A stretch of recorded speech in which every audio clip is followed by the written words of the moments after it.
Hi, and welcome back to Sticks and Strings. I'm Naomi. I'm Bev. I'm Eve. And it is, what is it, middle of March? It's just the day after St. Patrick's was yeah, yesterday. oh yeah, St. Patrick's Day was yesterday, and daylight savings for those of you who do it. We do not.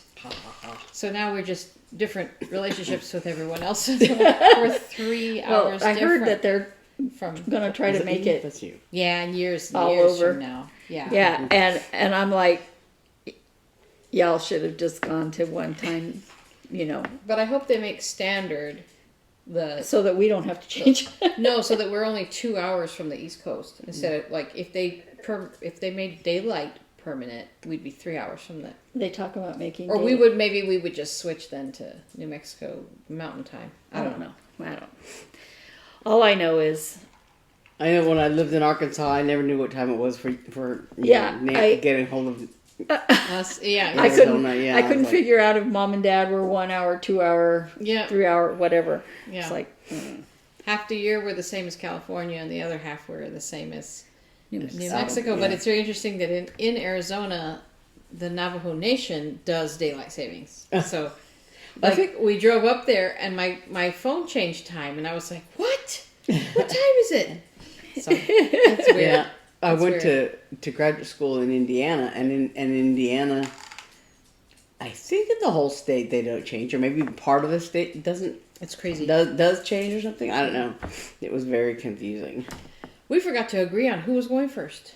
I don't know. well, Shall I? I think it should be you. It should be me? Yeah. It should be me. Okay. I'll go first.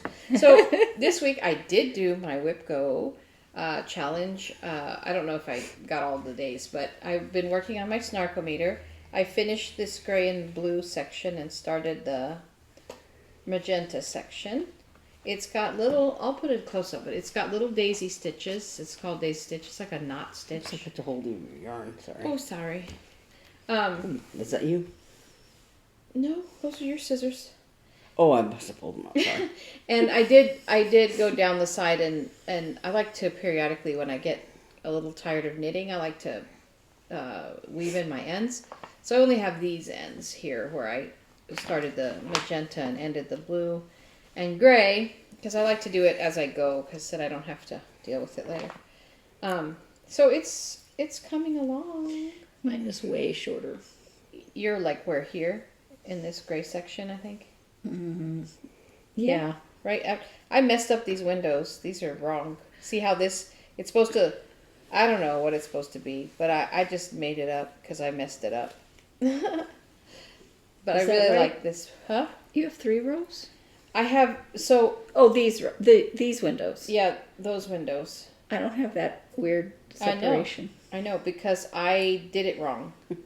And then I did it right, and then I decided to make the mistake again up here. And then the lace work. And then the My lace work is wrong for 2 reasons. I forgot to change needles.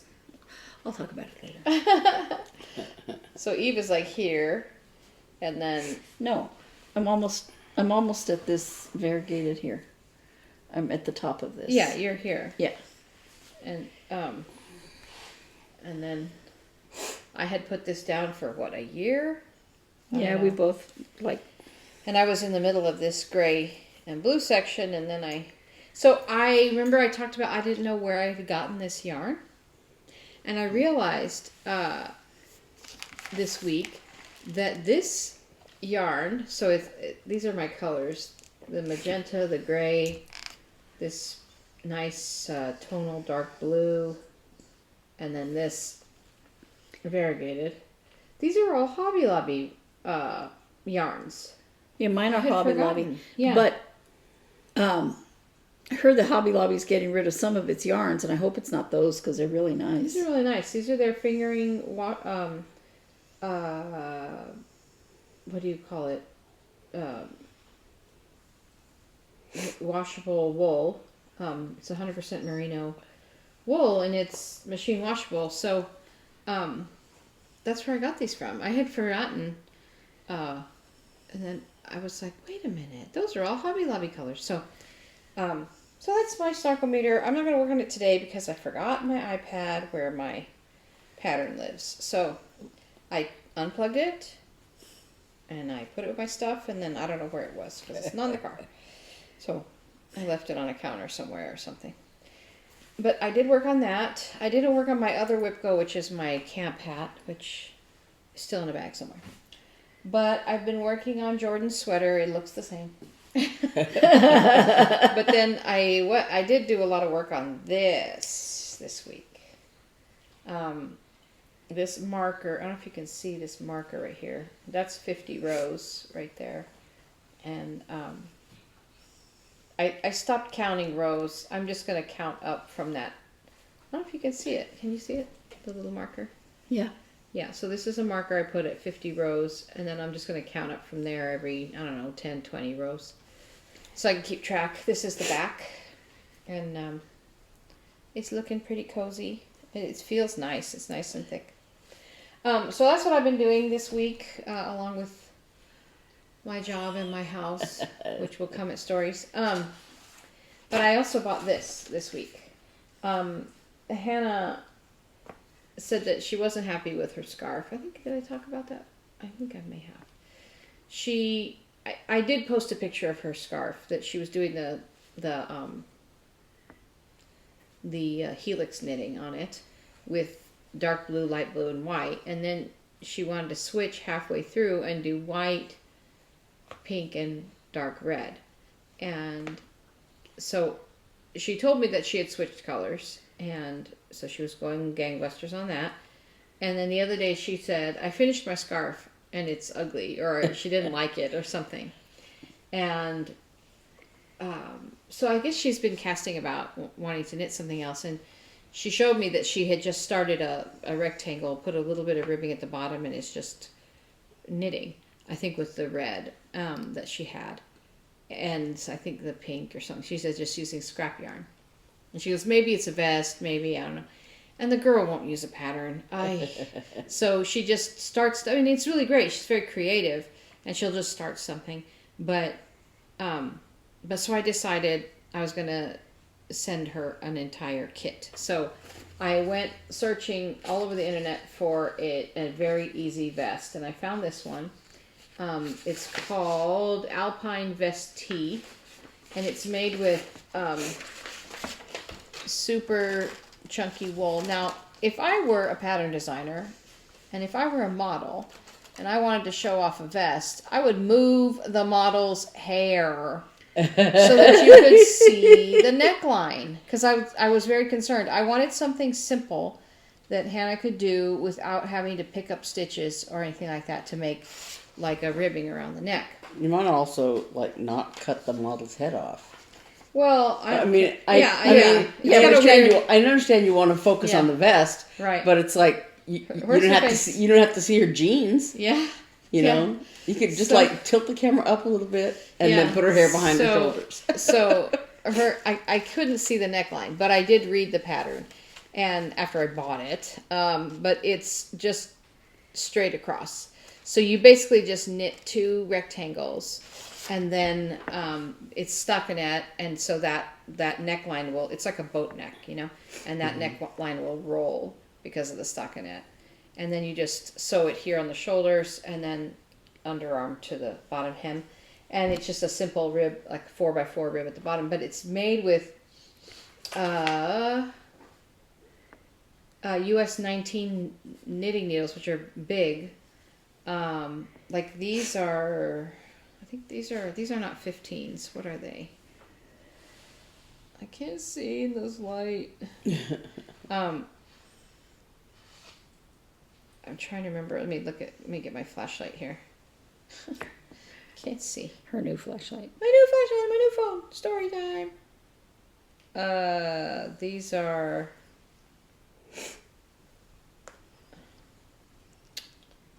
I can't read. I'm sorry.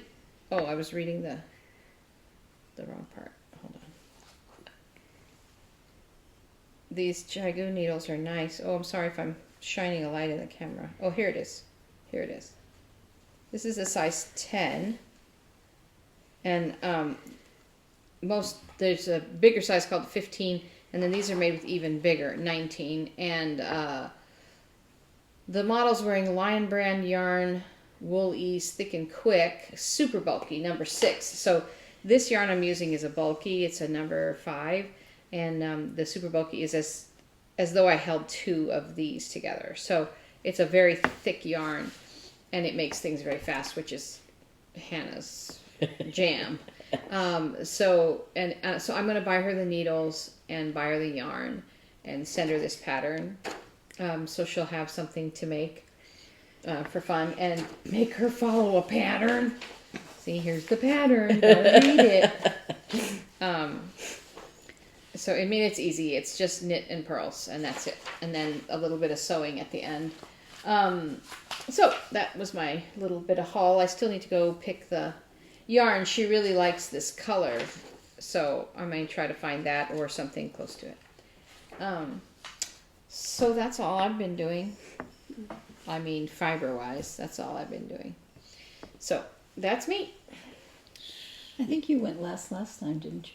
I have no idea. No, I think I went first. I don't know. Okay, well then I'll go.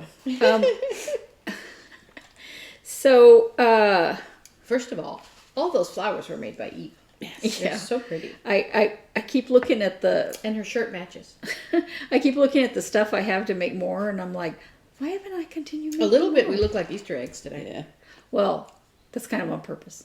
No, but I mean our shirts. Oh, Yeah. That's not on purpose. I'm the It's dye accident. egg. Yeah, you're the middle. We're like a blend. I made my fancy own dyeing shirt. name. So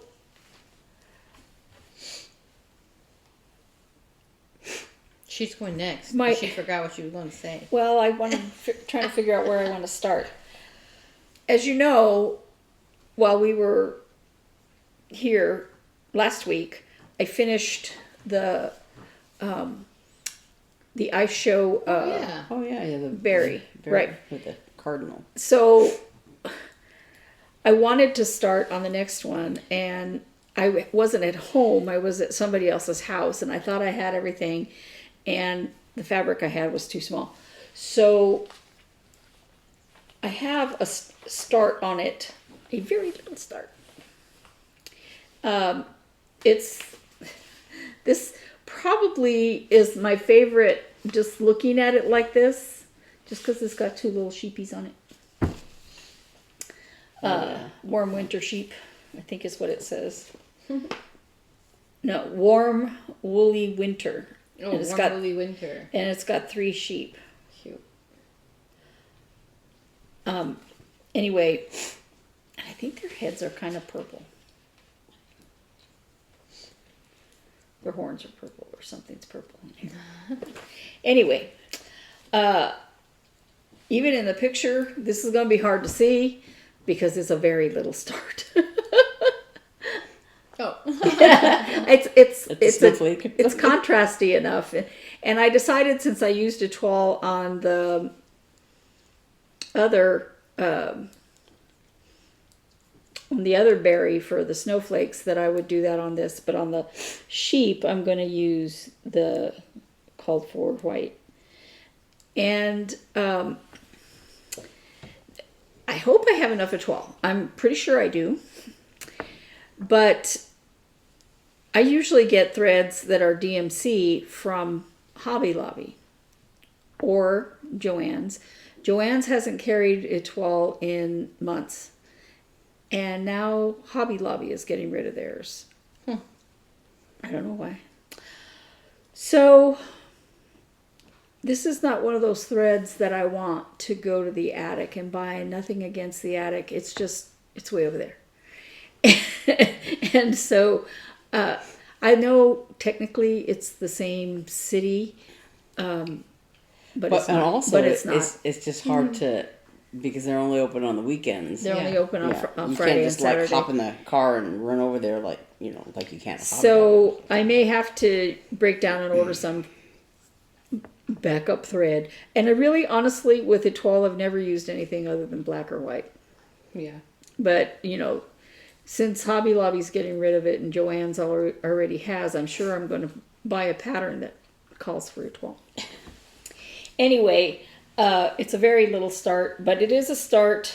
Any progress is progress. So, because I want to get these winter berries done. And I have my spring berries sitting out over there, and it's, it's going to be nice to be able to just, rotate them. And then last month I did not finish my WIP-GO challenge, which was to finish the berry here. I don't know what was going on with me last month. I barely did anything. Well, it was a lot of paperwork. Anyway, I did some more work on this. I finished this little blue flower here, and I started on the little blue flowers going sideways up here, which you can't see either of those on the picture, but they're there. You can see the edge of the blue flower right here, but the big one, there's the edge right there, but you can't see it. Anyway, so after I do this sideways flower, I've got a big flower right here. Sorry, a big flower right here. And I am pretty much done, I think. Yeah, sideways flower, big flower, done. Because I'm not going to do the LS because I have no reason, I have no idea why there's an LS on there. And then, because I was frustrated, as I said, I wasn't at home. I was frustrated with not being able to start that new berry. And I said, well, maybe I should start those Easter things I got. Except I want to cut the fabric so that it's not like that, because I'm planning to use this same fabric, which is ice blue linen. I can't remember. Is it one of the ones you bought at the attic? I bought it at the attic. Yeah. But I think the color is ice blue. It's 32 count linen, Belfast linen. And I had picked this Burberry snowman for my winter cross stitch camp piece, which I also didn't finish. And I did some more work on him. Now, see what I mean? I need to cut this fabric. So you can't see that I've gone around his little teeth down here. But also on this side, I'm low enough that his little scarf, I can put his scarf in. So I want to put the scarf in where I can, I think, just so that I can look at it and go, there's progress. Because, and I kind of discovered this when I was doing the Black Halloween, Twin Peak Primitives Black Halloween, is that I don't really like stitching all in one color, just over and over and over. Not that I like it when it's all confetti, but You should put together. You're never happy. Never happy. All in color, not happy. Lots of color, not happy. Well, because for me, it's always when I finish this color, I'll be that much more done. Or when I finish that color, and for all one color, it may be motifs, right? But would you say you're a color completist or a no? No, I finish sections. But the problem with like that Black Halloween things, it's large expanses of black or one color, and for me that's just So for WIP-GO this month, I had the other half of this, I haven't even been saying who those are by. They're all by Erica Michaels. Yeah. This is by Cross Stitching for Fun, and this was called Black Cat. They have, you can contact them through Facebook, and they have a shop on something that's not Etsy, and I'm sorry, I don't remember what it is.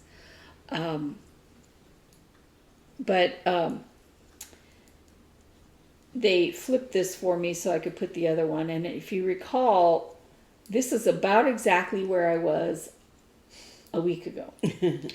But when I went up here by the tail, I was like, that's too close, because I could look over here and see the distance. Okay, so I've been watching this side to see, because there were some mistakes that I made, and I want to make the same mistake, on the other side so they look the same. And in comparing them, I ended up putting, let me see where it is. I think it was just like these 6 stitches. Instead of being closer to the body, I had them going out that way like they are on this one. So on the opposite cat, the tail is curving this way, but on the original cat, the tail is curving that way. So I curved that 6 stitches the wrong way. And I was like, I can't leave that because the thing is too close to the tail. And there was no way to just fudge that. Yeah. So I lost the little dark footies. Remember how it was dark? Yeah. Yeah, because the thread disintegrated when I was undoing it. And I was on a section of this thread that's very light in color. Oh, no. So I had to undo all the way back up to this portion and then do it again. And I don't know about you, but when I make that kind of mistake, it's just really hard to get back into that kind of groove where you want to pick it up. Yeah. And maybe that's why I did more work on the Burberry and the sewing berry, just to avoid working on this. Also, when I was taking care of someone, and I was exhausted the first couple of days. And it wasn't that he was difficult or anything. He's great. But I just was really tired. And so I looked over at my stitching and went, I'm not picking that up. So it's always hard because there you had to adjust to a different schedule and keep a schedule instead of just saying, oh, I don't feel like doing this. I just didn't have my stitching spot either. Yeah. Where a good spot. Your routine. Oh, it was well lit. There was a table, a couch. It just wasn't Your spot. what I was used to. Right. And so, but I did get in 10 days on that. It's just I had to redo a whole bunch of it. So it was easier to knit. So I was working on this, and I redid this whole section here that had to be taken out. I was telling my sister, this came out very good. I should have had you pull it out all the way to here and just start it again. Because the first area where I did the lacing part was not good. Also, I forgot to switch my needles to the smaller needle. And in the instructions, it says that afterward, when you're reading after, she said, the reason to do that is because in the lace work, it often gets fatter because it stretches because of the holes in it. And I was just like, well, it's just going to have to stretch because I ain't going back again. So I have in the first 6 stitches in the last portion of the lacing rows. And so I have 4 more rows, which is one of the lace part and one of the purl back twice. And then I have the 2 end things, the 2 just stockinette stitches at the end. And then I'm ready to switch to the next color. I don't remember what color that is.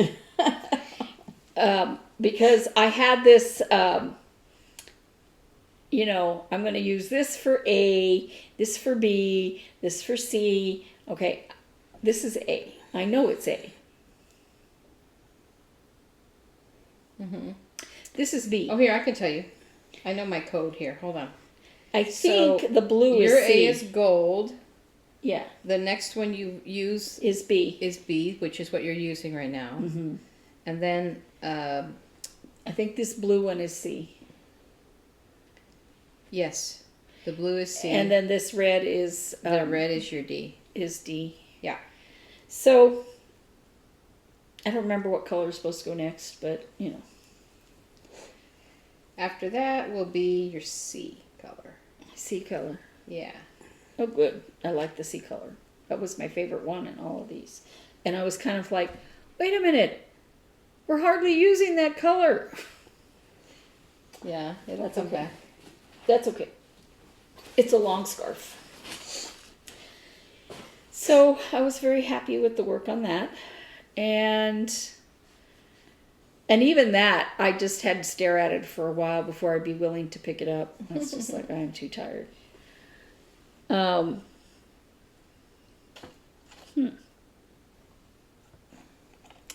And now I'm working, today I'm working on Lemon Cat, which is a free pattern by Maria Bravko. Both Cross Stitching for Fun and Maria Bravko are Ukrainian designers. And they actually happen to be two of my favorite designers. And this is where I am. I just started working on this again today. My goal is to finish it. And this pattern, it's very cute, but there's a lot of blended threads. And this thread that I was using down here, and I started going back up here, that's what I've done so far today. Started going back up here. I ran out of that blended thread right here, and it's got like, I don't know, 6 more stitches. I'm like, because it's hard to unblend it, you know. You got to put it back on the other end. Anyway, that's okay, I'll deal. And the last cross stitch thing I have is my I love that. my temperature chart from Sapphire Mountain Handcrafts. And we have had a very weird winter year in March. And look, we got 2 days of yellow. What's yellow? Hot, warmer? Yeah. Yeah. Yeah. So, but... And then it got very cold and windy and rainy. But right after one of these yellow days is a dark blue day. Yeah. It's crazy. And that was Wednesday. And Sorry. the reason I remember it was Wednesday is because the family of the man I was staying with, they went skiing in Utah for spring break. And it rained all day. Mm-hmm. All day. And at some portions of the day, very hard. And so when I talked to her through text the next day. The pattern picture? I talked to her through text the next day. She said, we're going to have to wait for the snowplows to come through before we can head out. Oh, wow. And she said it made for great skiing in the afternoon. She said, but it just kept snowing. Wow. Yeah, so... and I just really love how this is looking so southwest, and yet it's a temperature chart. I just love it. I know that in the middle of the days it's going to be much more bright yellow and dark reds. Mm-hmm. Even though I adjusted about 20 degrees for the colors so that there would be some variation in color. Yeah. But I'm loving working on that, and I stitch it every Friday. Now, as Beth and I were talking about, we had seen rumors on Facebook that some of the Hobby Lobbies were saying, oh, they're getting rid of all of their cross stitch and all of their fabrics. And I looked online at Hobby Lobby, And the only Murano Crochet, which I've been loving their Murano Crochet, 32 count, that they had left on the website was the ice, which is kind of a neutral color, like white. It's not white, it's slightly darker. So I told Beth, let's just go see what's there. Because honestly, we can order from other places, but it's much easier to, drive 5 minutes away and get it. So, also if we order from places, we have to pay shipping. So here I have. So was it all wrong? No, all of the colors were. It's kind of some stuff was on sale and some stuff wasn't. Not on sale. Marked down. Yeah. Marked down. Clearance. So yeah. Yeah. So I got this 18 count white. It's 29 inches by 36 inches. It was originally $12.99. I got it for $3.24. Wow. Yeah, because I figured 18 count, and it's a big piece. It's a big giant piece. They did not have 16 count in white, but they had it in ivory, so I can cut it down and dye it whatever color I want. And this one was $14.99, and now it is $2.99. Wow. So I got pretty good deals on this. And some of the people who were talking about it said, yeah, that they'd been told that they're getting rid of all their fabric and all that. So I talked to the girl that was cutting fabric, and she's like, we got rid of some cross-stitch stuff and a few yarns, she said, but we're not getting rid of fabric. And so, oh, I forgot about this. I found this tiny little iron. I love those. I mean, I love the idea of them. I don't know if I love them. Well, I thought, because when I want to iron the seam on the inside of the berry, I have to just finger press it because I can't stick my finger in there. Or the iron. Yeah, the iron, I mean. So it shows it here on quilting things. Can I see that? Yeah, in a sec. This regularly was $29.99, and this was in the needle punch area. And I got it for $6.24. Ooh. And I don't remember if there was more of those or not. But I think there was only one. That's nice. and then I accidentally At the bought Hobby some, Lobby by our house. I accidentally bought some fabric. I found these Nomi bunnies. Oh my gosh. And Easter these gnomes. gigantic Easter eggs. Ooh, cute. And these bunnies with glasses. They have glasses. Oh my god. That's adorable. Oh, that's cute. And so I think I'm going to put these two together like this for a project bag. That's cute. And the gnomes are holding a sign that says Easter. I'll try to remember to take a picture. But these bunnies with glasses, I mean, oh my goodness, they're so cute. And I was kind of trying to hurry for several reasons. But the biggest one was so that I quit seeing things I wanted to buy. And I just, I was like, I'm going to have to go through my fabrics that I have here, because I'm sure because I don't want to put a gingham with it unless it matches exactly. Right. So, I might be able to find solid light blue. a solid or a yellow or something. We'll see. Anyway, I just didn't want to just buy something to buy it.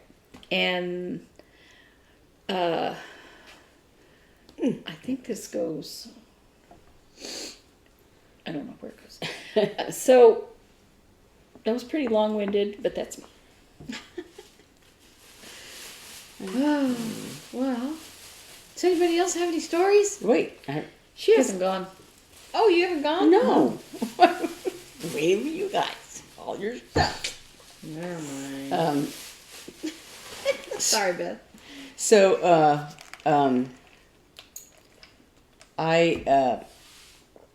last week I think I had I don't know if I had gotten where I was because we filmed on Thursday, so I did a little bit more of this. Not everything counts, and I had added some sheep, and I had one down here, and I thought, it's I hadn't done the framing yet, the border thing here, and as I looked at it, it was in the wrong places. His little tail would have been right on top of the border, and I didn't want to do that, so I had to pull out one of the sheep and I'll put him back in a couple stitches over. But so I just now finished this border, the blue border on outside, so I can place things like the guy's name for the quote. And I think if I had to do this again, redesign it, I would have made the wording. I would have made it stitched instead of what do you call it, back stitch. And actually, I rather than using back stitches, I'm using long stitches because I don't like the look of the individual. Like if you do a back stitch and you do 2 stitches or whatever, I like the long stitch look better. But I think it looks good on this. But I just think but if I had done it. Had stitched the letters, had done the letters as stitches, it would have been really big, and I kind of didn't want to do that. It would have been too big for his desk. Yeah. So this is all the bigger it'll be, with just the borders around it. So it's a good size. Nice. And I'd still have to finish all the sheep, all their little faces and legs and things. But other than that, it's almost done. So I've been, I did, this was one of my WIP-GO calls, and I had, my goal was 6 days on it. And I think I did like 7.5, 8 or whatever, and plus today. So it's I've met the goal on that, but I want to finish it by the end of this month, since I'm not doing anything else. Since I've already met my other goals. So my other WIP-GO goal was this endangered species gray wolf. And the reason I have this booklet out is that, I have a working copy of the design. And actually, I made pretty good progress. It's kind of hard to tell because it all looks the same. It looks the same as it did before. I'm not even going to show you Jordan's sweater because it looks exactly the same as others. And so, but I think it looks dark. Yeah, you can kind of, I worked a lot on his cheek right here, the wolf's cheek, and up here on the top of his head. But what it's hard to see because what I was, I was just basically like filling in, holes of things I didn't do before or whatever. And one of the colors, the 3 of the colors that was on the pattern were like 934, 935, and 936, which are all very dark green colors. And I probably had them pulled at one point or other, but since then, I don't know, they're scattered in other projects or something, and I was too lazy to look for them.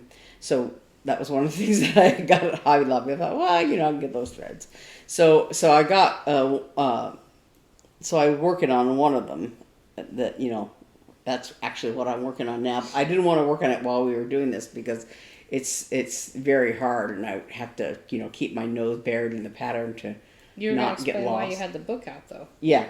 Well, the reason I had the book out is that I had made a working copy of it, and this pattern is over 2 pages, and And when I copied it, I guess I didn't get the edge of the one page quite on there. So you can kind of see, but it's, and you can see some of them, but not quite all of them. And so at one point I was trying to like tell, what stitch, what color is there? What symbol is that? And so I had to get the pattern out so I could look at the actual original chart. And so, yeah, and I was like, there's puffins in here. I want to do those puffins. But yeah, this is an old. The copyright is 1988. Tells you how old it is. Yeah. So, but yeah, I made pretty good progress. And I think Friday was the 6th day of that. And I'd like to to work a little bit more on that just to finish it. But and then my new starts I talked about last time, there were the two little Silver Creek Samplers charts that were on little tiny thread, fabric. And I don't. That was another one I didn't want to bring out here to work on because I need bright light on them. So, but my other WIP-GO thing, of course, is working on doing FFOs. And so I wanted to take advantage of Eve's sewing skills on this machine to... But then is that really you, FFO? Yes. Delegation. It's like if you... Delegation. Yeah. Like people who send their, finishing stuff to Vanna Pfeiffer or something. But are you going to pay her more?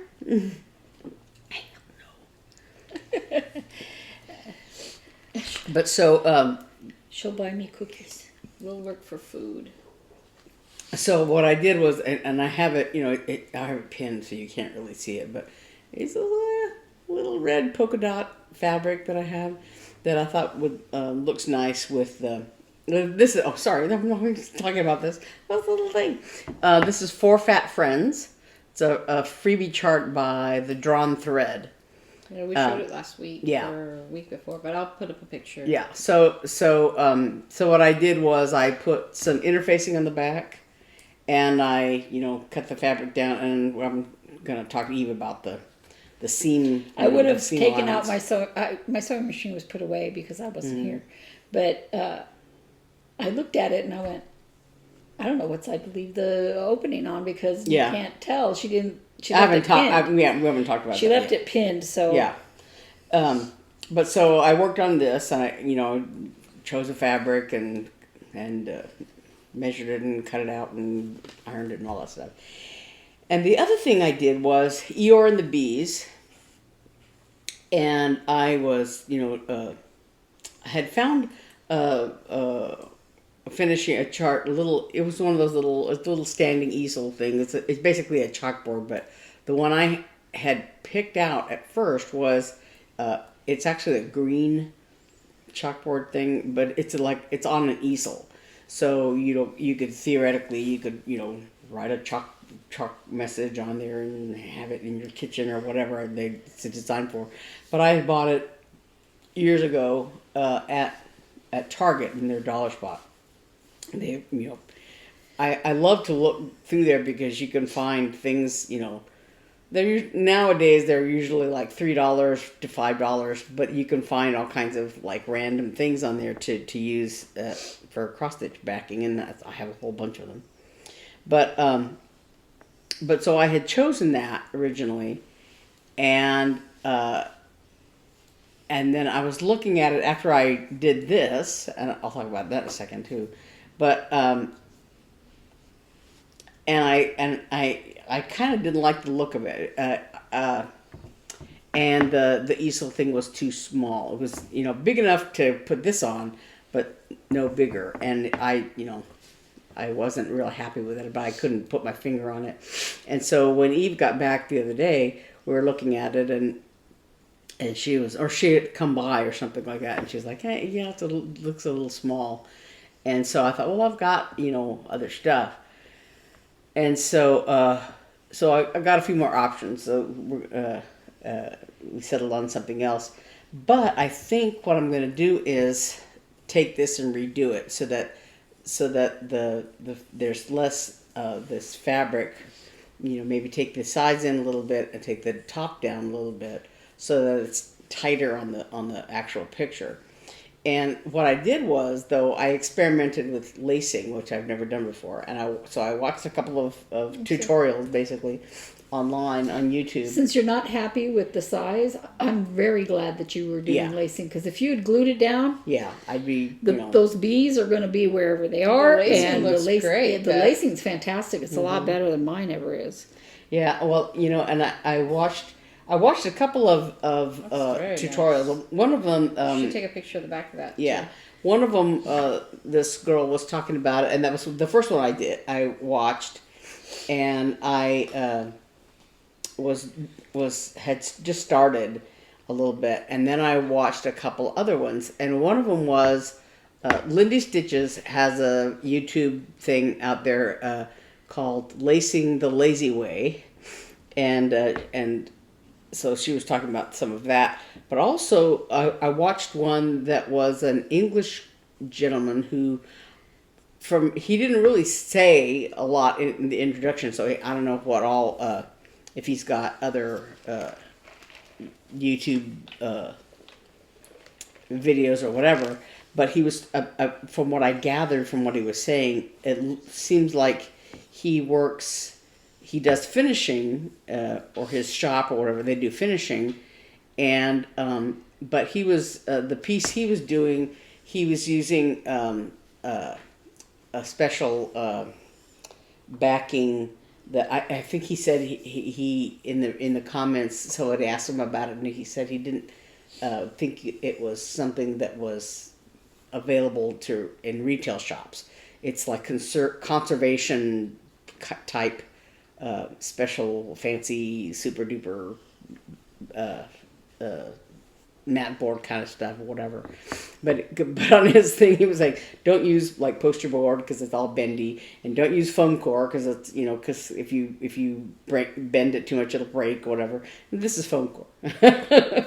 but the interesting thing that he was doing is that instead of like the first thing I had watched, talks about putting a knot in your thread and then lacing or whatever, and then if you run out of thread you could just put a knot and then start up, do another thread. And the way he was doing it, and this is what Lindy Stitches was doing in her YouTube, was that you just leave the thread on the spool and you start lacing through, and you just keep pulling it off the spool, and you get to the end, and then you put a knot on that end, and then tighten it up, and then knot the other end, and it's really very easy. And it's a little bit, you have to make sure that your spool doesn't fly away or whatever. But when it comes to lacing, though, it makes it a lot easier. You just have to go through, and then like the first girl that I watched was talking about how to do the corners a little bit, how to, like, if you make a mitered corner, it's a little bit neater, and stitching down the corner. So I was doing that. So now I have to take it all apart because I want to cut the but corner. That's great practice. Yeah, it was. And usually you do lacing like this when you're going to put something in a frame, but I'm not going to do that when I mount this. I don't know if I'm going to just glue it to the thing or whatever. But I did lacing on that peep, the bird in the cup. I did lacing on that, and I glued it to something. And I did lacing on the bee that's in a circle in the flower. Oh, I keep looking for it. You used to have that hanging right there. Yeah, well, it wasn't. It's like summery, so I moved it. Oh, I see. And then the little hanger came off, so I have to put a new one. So, I did the lacing on that, not precisely lacing, but kind of sort of like that, so that it would evenly come in. Oh, yeah. And it was round. And not have, because a lot of times when you do round and you don't do something like that, like if you do a gathering and then pull it, that would work too. But you end up with these little points. Yeah. because when you have gathering, or that's basically gathering it to it, I think you just get a better look on the other side, whether you're gluing it to something or not. That looks great. So this You should be very proud of that. Yeah, I was surprised how well, because I was always afraid of lacing, because I've seen pictures of people have posted of their lacing work, and I'm like, it looks so hard. I don't know how to do it.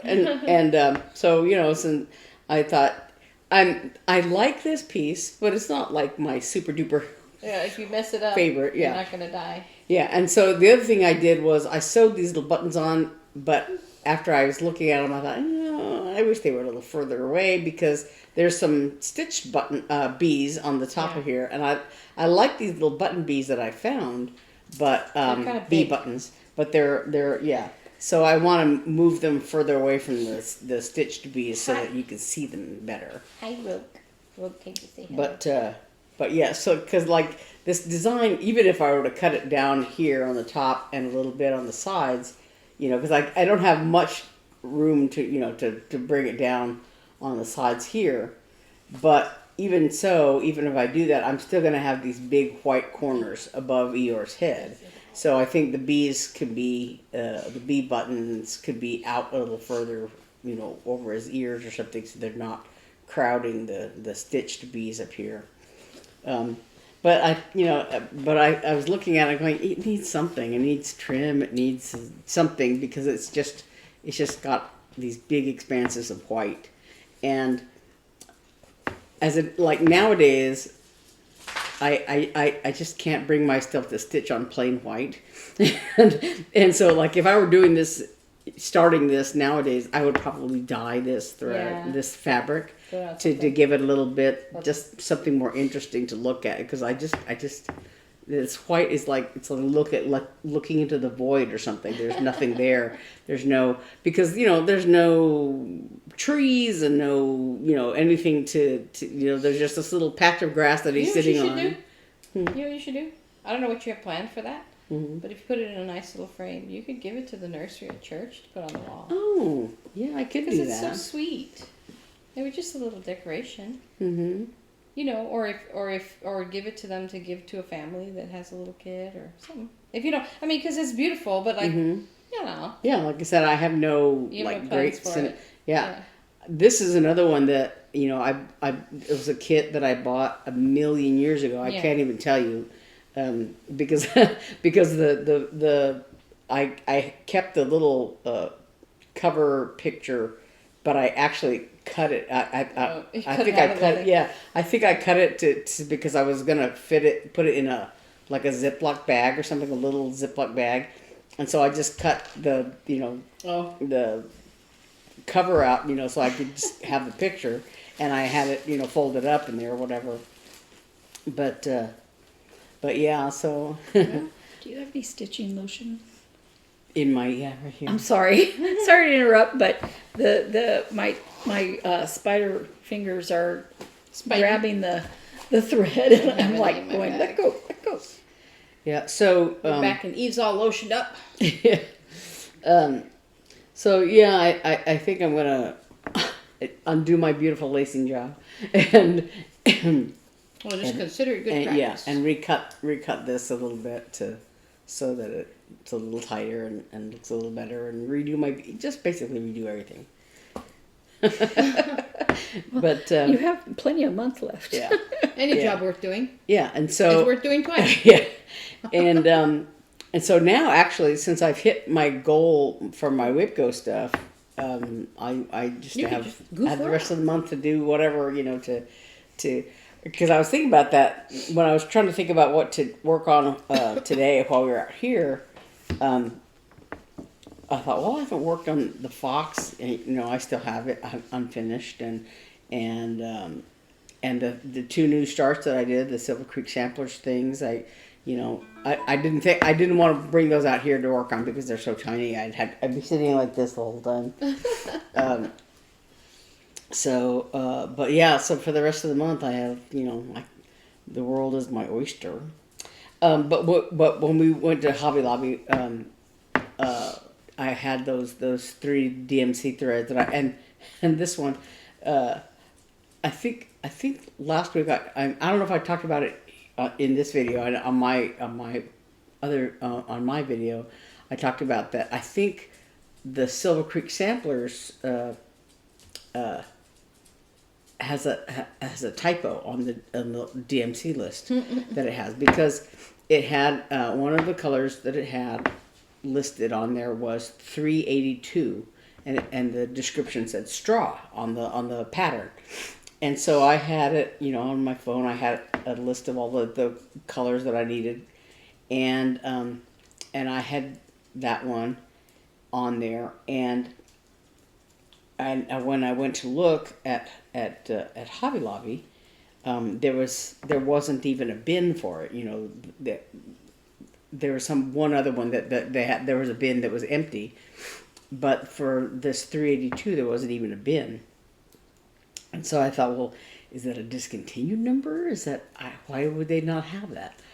And so I was looking, and I said it was on my video. I said pattern keeper, but I meant to say thread stash, because I thought, I went to look at it because they have you can search for DMC numbers, and that one didn't even come up, that number, but 3821 straw came up.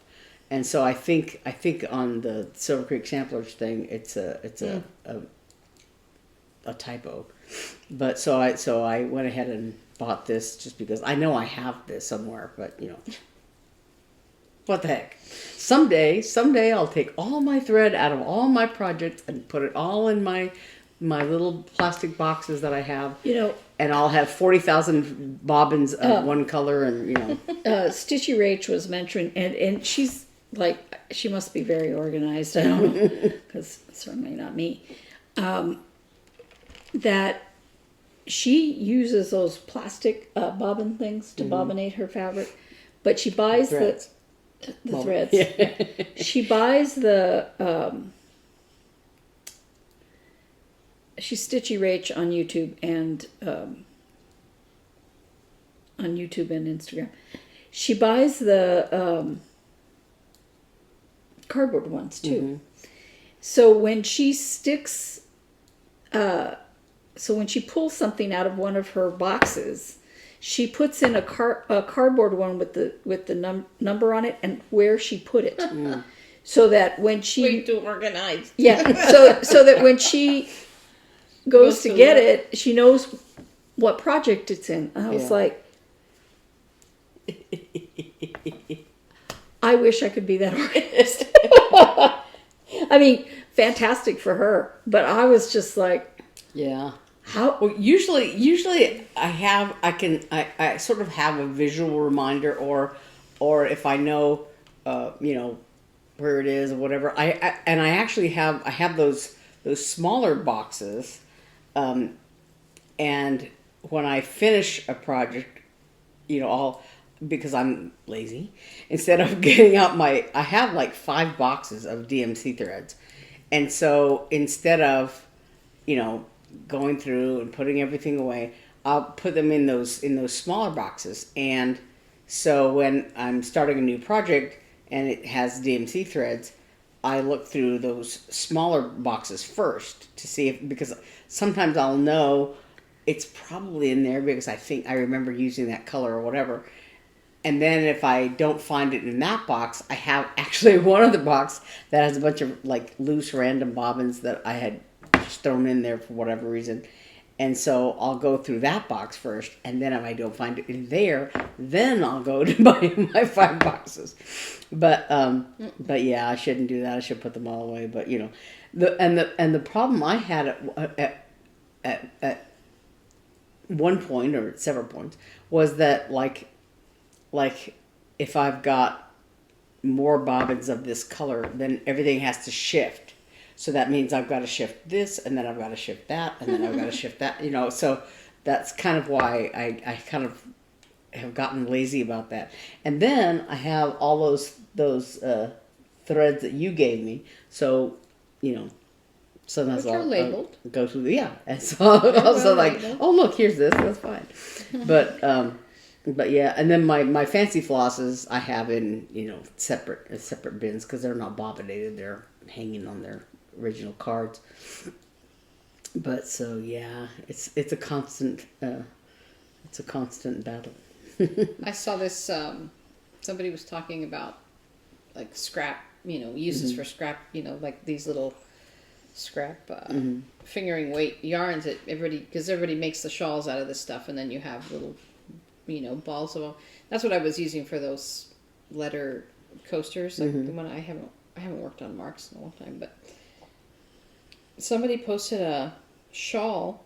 No, it's like a sweater with big kind of bat wing sleeves. And they call it Bohemian, like Stash City or something like that, like a play on Bohemian Rhapsody. But you use like 3 or 4 of these all together, and you make which of course makes like a mottled color, and you make this sweater with like that to use up all your stash. I was like, ooh, that's a good idea. That's a very good idea. But when we went to check out the whether or not Hobby Lobby was getting rid of anything, all their dimensions kits, they had a whole bunch of dimensions kits, and they're all like $22, $23, and they were all marked down to like I don't know what, 4 something or whatever. They were on clearance. Yeah, and even their smaller, I think they're all DMC kits, were also marked down like that.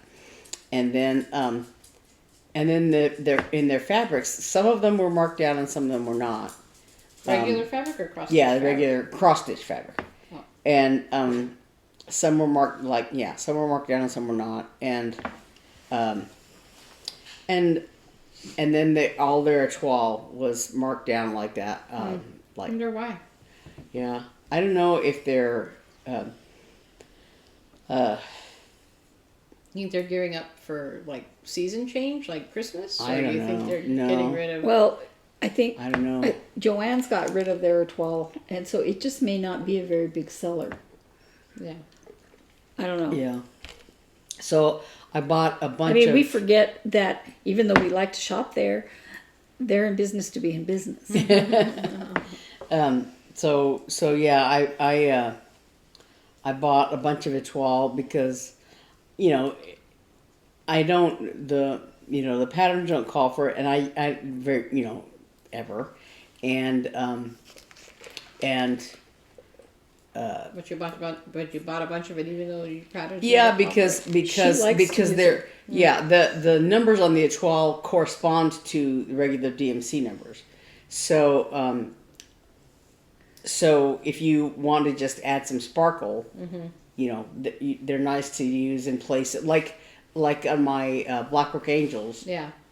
I remember Instead of using the gold color that's called for, I used a toile to make it sparkly, and like on my Sleepy Hollow things, all the white, instead of using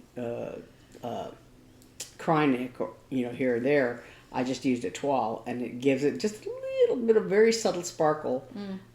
That's not like difficult to use and things like that. You just have to be aware of, like I like to use the loop start, and it makes it kind of funky, a funky loop on the end, but it doesn't make a knot or anything like that. Excuse me. But anyway, you just have to be aware of what you're doing with that because it is very hard to if you make a mistake and have to undo something, it's almost impossible to do that. So It disintegrates. but it's nice, to give things a subtle sparkle without, having to do a lot of major effort. You can just, stitch like normal for the most part. And so yeah, I just bought, and the problem is, like, at one point, some time ago, I thought, maybe I just want one of every color of the 12 that they have. And so I bought a whole bunch of them, but Come here. but I didn't make a note about which ones. I think somewhere I have, like, what colors I have. But I just bought them on a whim. So the other day I just bought, like, what looked nice, what colors I liked and what colors I would probably use. And so not all of them. But, it was nice that they were on sale. I mean, they were, cheap, yeah.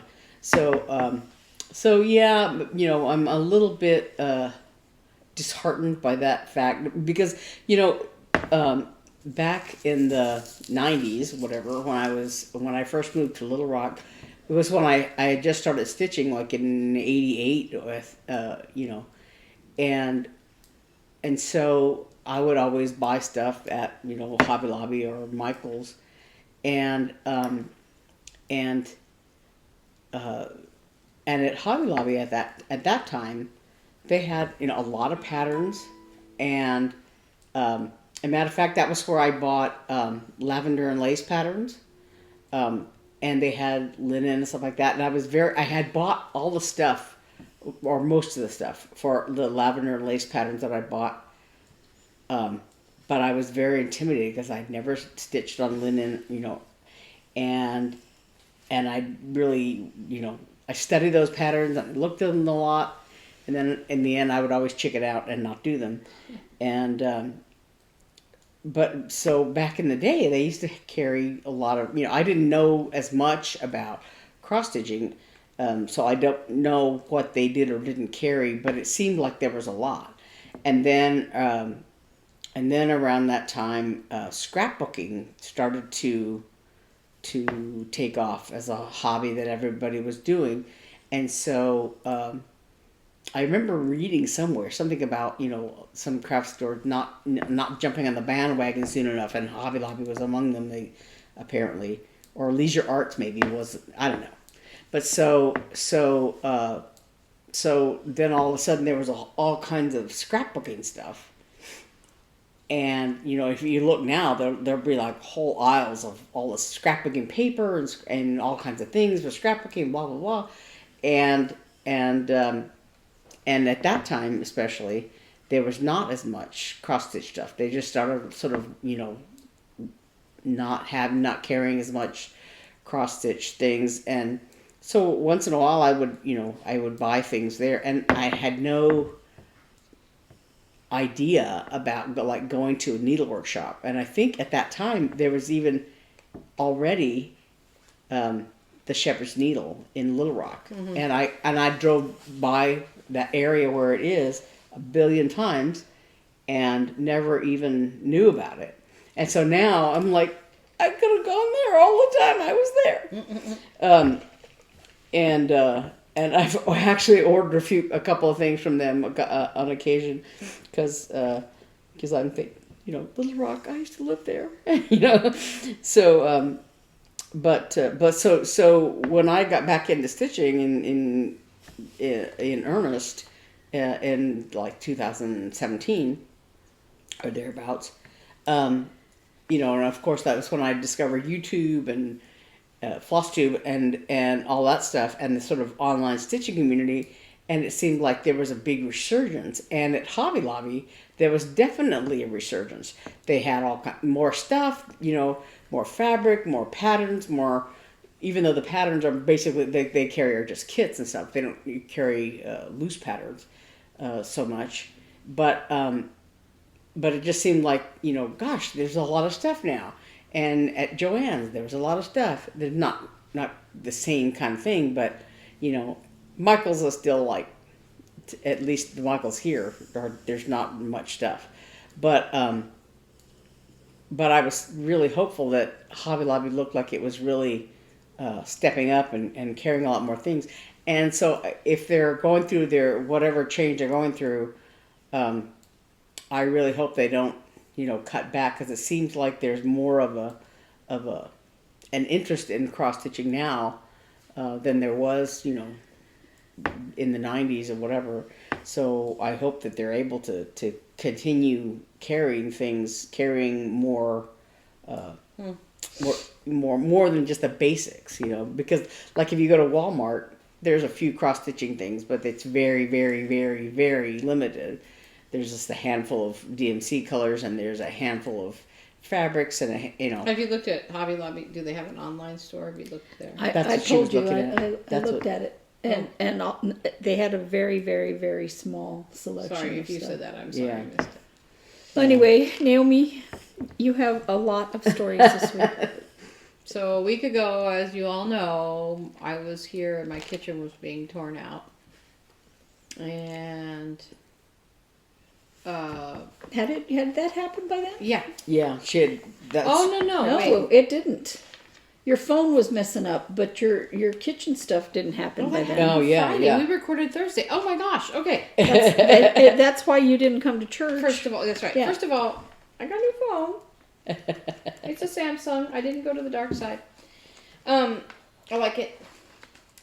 No, Friday morning I wake up. Okay, I didn't realize you guys all knew this. You didn't know this. On Friday morning I wake up, getting ready for work, and I walk down the hall toward our kitchen, and I see the wall that faces the hallway, where on the other side is the dishwasher.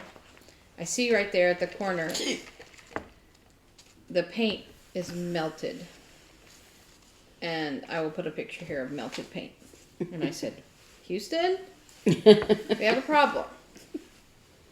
And Houston did not want to call State Farm. He's just like, we'll just call the plumber. And that's fine. So that's what we did. Because you don't know how bad it is. How bad is it? Whatever. And so during the day, we contacted a plumber because we figured something was leaking. But we had no idea how much. And I went to work, and while I was at work I felt really yucky, and I was supposed to work a show and everything, like have a full 9-hour day, and I didn't feel good. So I came home early, and it is a good thing that I did, because when I walked in the door I'm like, this smells like a very wet house.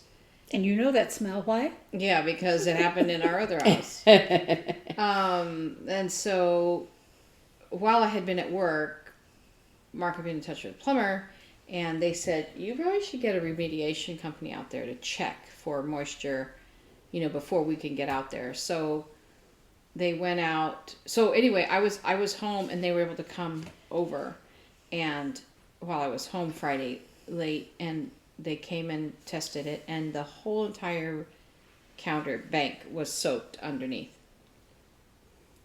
So what he thought was that a supply line had broken, and the water had gone down the wall where we saw the melted paint, and then under the bank of cabinets. It had not leaked out into the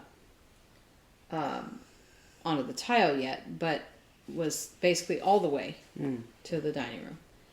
And so they said that we can come. They said we can come out tomorrow. So on Saturday, they came out and pulled the countertop off, the cabinets out, and there was a puddle of water under there. I didn't see it. I was at therapy, but there's just a puddle of water, and the pipe was leaking.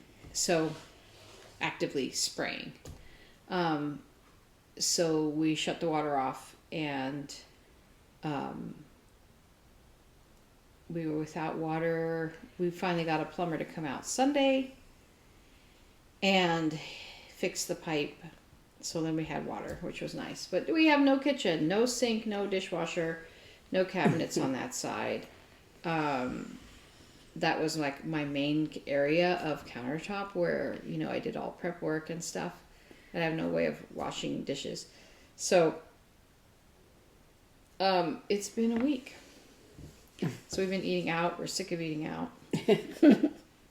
We're like, I don't know where to eat now. And how much money is that costing, $1 million a pop.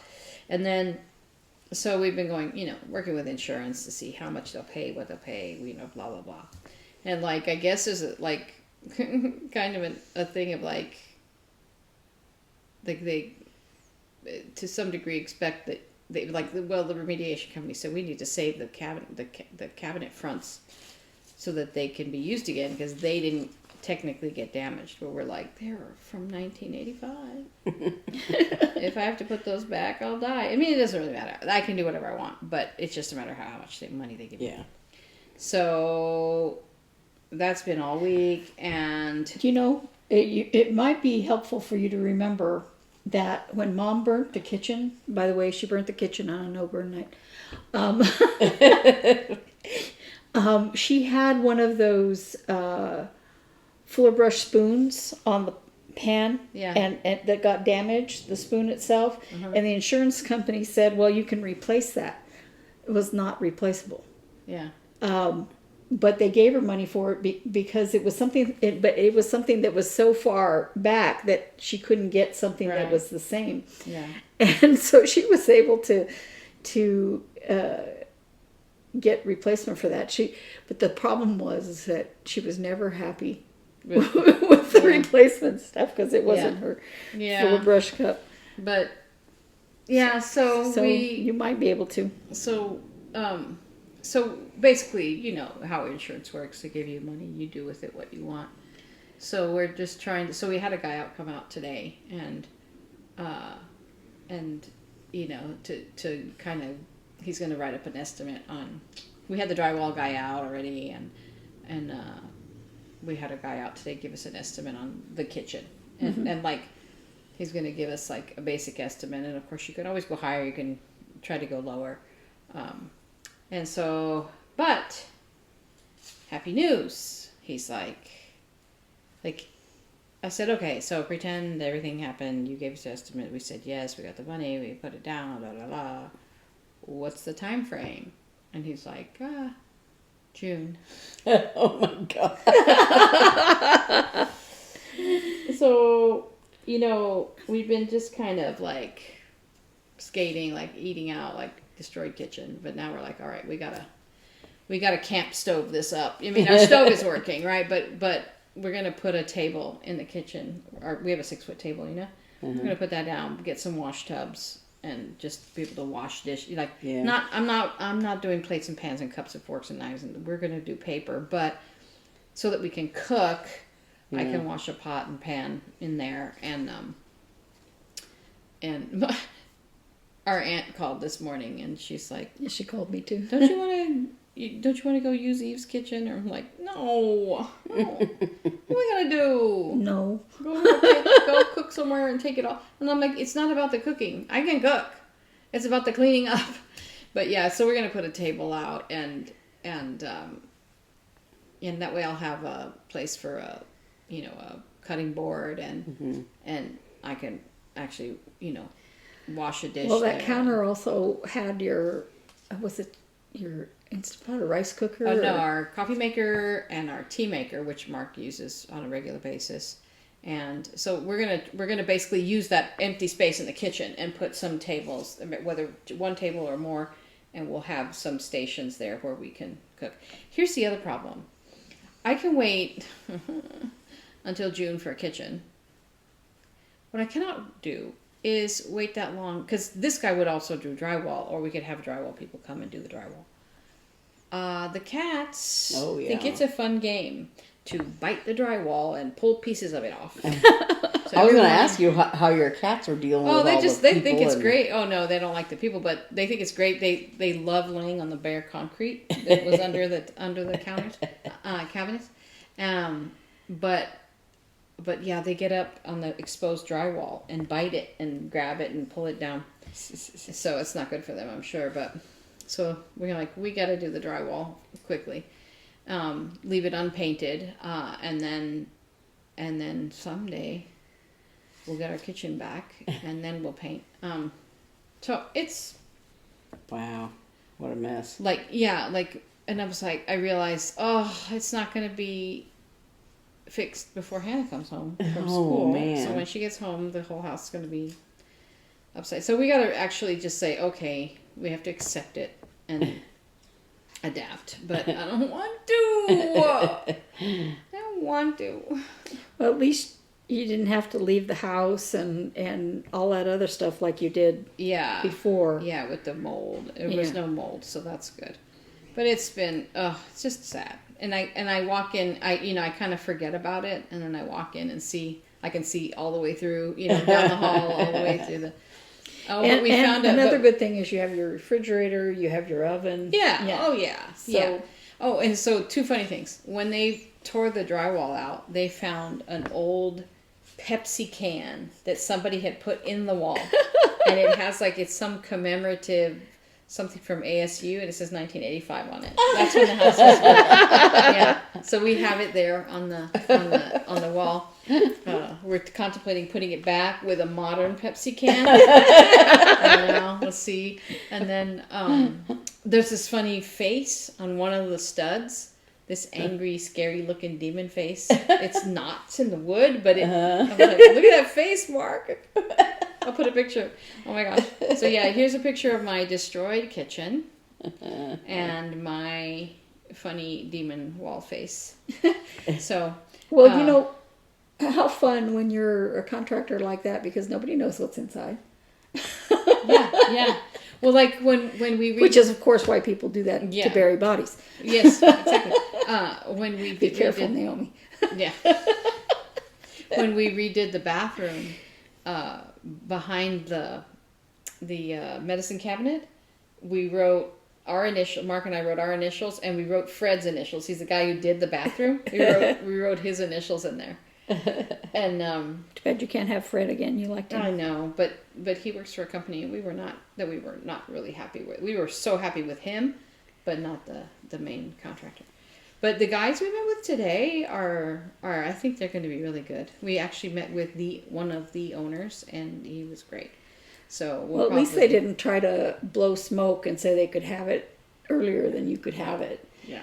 No, and this guy's a straight shooter, I can tell. So we have plenty of time then to just make decisions and decide, and plenty of time. Well, we have to decide quick so that he can order, because he said it's 5 weeks just to get cabinets. So, it's this one thing if you're like, you know what, honey, let's redo the kitchen. And so you talk to the people and you figure out the money and you say, okay, we can start in June. And we're like, okay, June, and you just wait.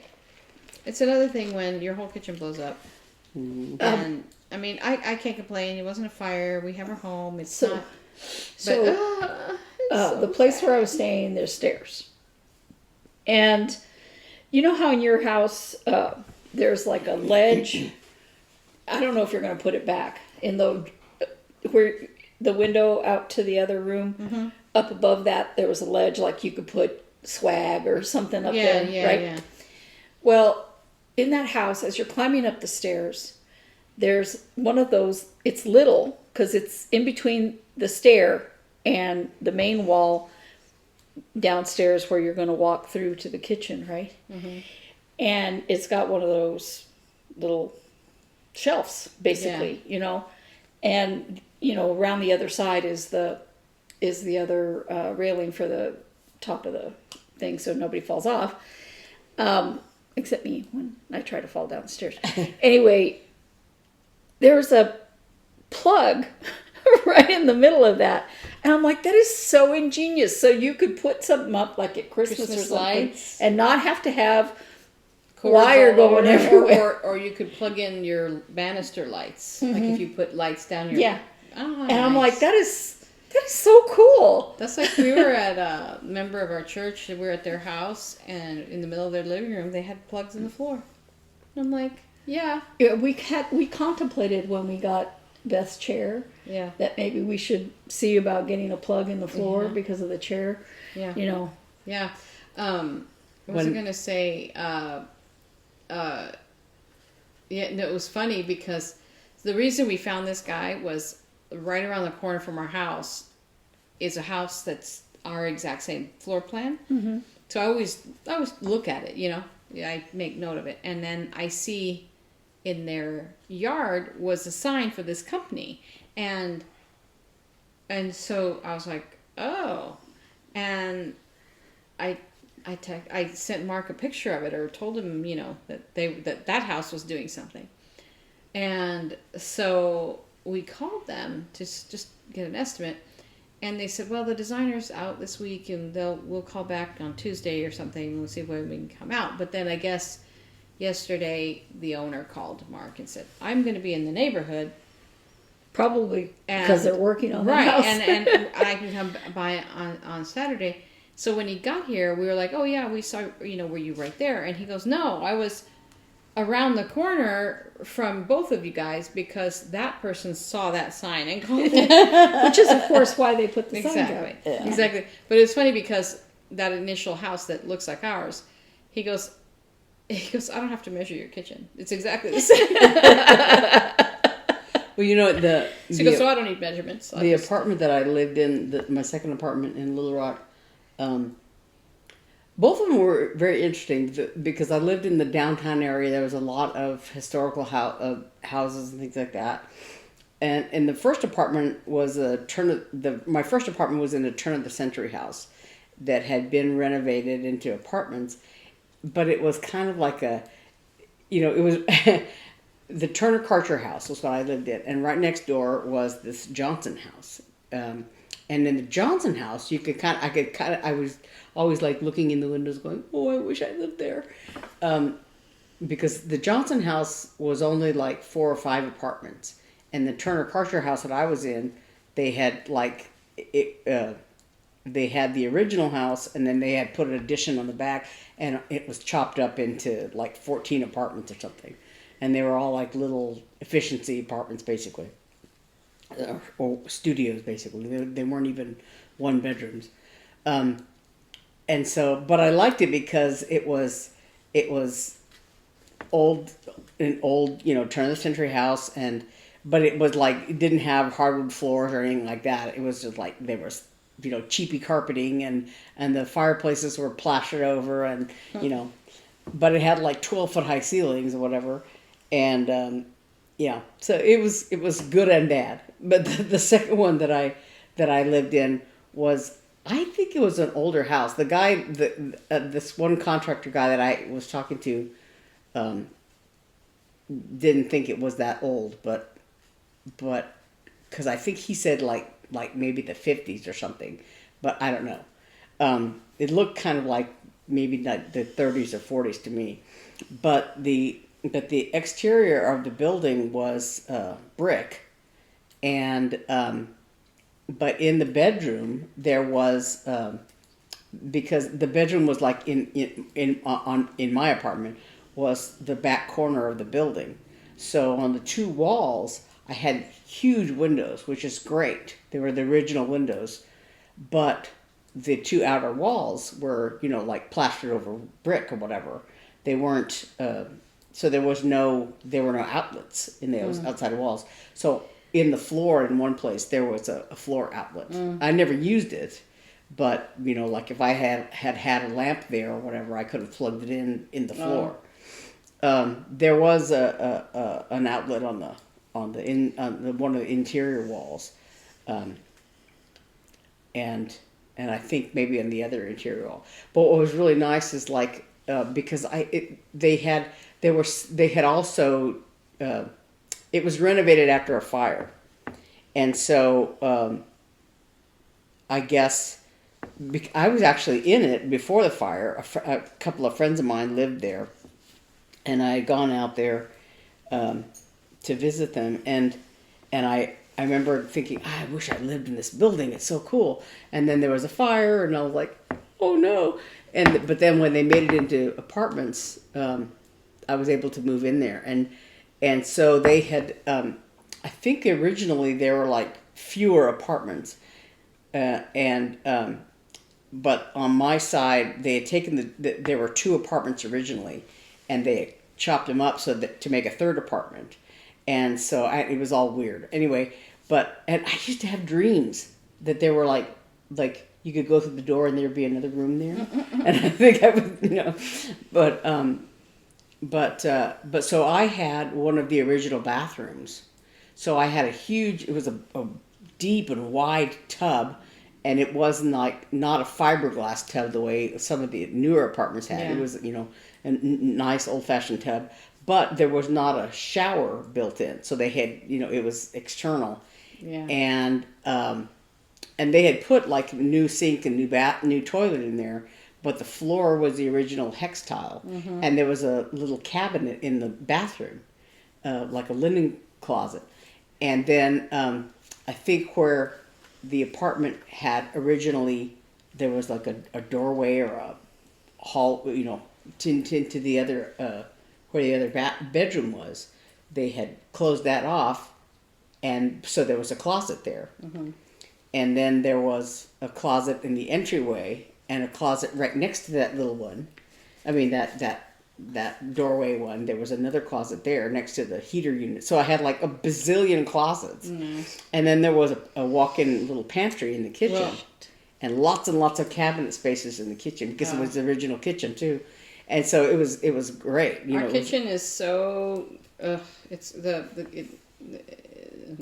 there's not a lot of counter space, and there's not a lot of cabinets, and as big a house as it is, it's a really small kitchen, which is good for the price. But I'm like, can you help us with storage? So he was giving us some ideas, and he's like, between 1985 and 2013, I think you're going to find a lot of innovations in cabinetry. I was like, yeah, I think so. But so he was like, our top of the line is like this, custom cabinets, and then we have a lower line that's more, just kind of like less what do you call it? less choices, but good standard cabinets. And I'm like, look, anything is gonna be like amazing to me at this point. I have lived with this kitchen since 2010, and it's never been, on the radar of something we could change, or, we just, have one other of the things you put have off other things to spend money on, kind of put off for a while, but no more. But anyway, I've got to go look for a wash tub for dishes now, because I after talking to him, I'm like, okay, I have to switch my mind of like, this isn't temporary. It is temporary, but it's long term. Yeah. And I cannot keep eating out every night, and we have to be able to cook and figure something out. So, well, at least you know what you're up against. Yeah, we do, and we still have to wait for our insurance to figure out what they're doing. But anyway, feel a little bit better, taking steps forward, but. I gotta work, the job is crazy, but good. Of course it happens when you have, yes, but you also, because you're working, you have more, a little more leeway. Yeah. So it's good. It'll be fine. I'm glad it didn't do more damage. I really am. I'm glad it was noticed right away. Yeah. Our melty wall. Yeah. But so now I got to figure out. I guess we got to figure out like permanent kitchen storage now. Not permanent, but you know what I mean. Mm-hmm. More permanent than a stack of pots and pans in the dining room. So, well, that also eliminates your ability to use that table as well. So yeah, well, Mark was able to clear off the dining table, but we have there's stacks around. So it's gonna be a fun spring. It'll be a fun spring. But I'm gonna go to Costco, I think, and get they have a lot of pre-made meals, or not that you just heat up in a disposable thing, and you just so I'm gonna look for a lot of that, and then minimal dishwashing kind of things. You're gonna have to be a little bit easier, but nothing too elaborate. But I just have to switch my mindset. That's okay. I can do it. I'm like, it'll just be like camping. Yeah. Long-term camping. Now you live in a yurt. Now I live in a yurt. Yeah. Here's my sweater. But I better go. Yeah. I got some errands, and I want to go to Costco. I know. Oh, hi dog. Hi little dog. I think she heard you say, we gotta go. We can't go. Come here. You can't be on. You're not on camera yet. Here, come here. Hi, little dog. You don't know. I forgot about that Sam's thing, so I never used it. So oh well. Yeah. Yeah, I gotta go probably see if I can hit Costco, and I gotta go to Target or something and look for some dish pans and renovate my renovation. And yeah, yes, like it's not gonna be fun. Yeah, she's here. I don't think we can see you though. Okay, bye. Well, thank you so much for joining us again for more. She gets more so nonsense. happy when she hears that we're Thank done. you for joining us. She comes running when we say goodbye. Thanks for joining us. Thanks for commenting last week on your projects. That was fun. And we will see you same time, same station, same nonsense next week. Bye. Bye. And I won't have a kitchen next week either. Bye.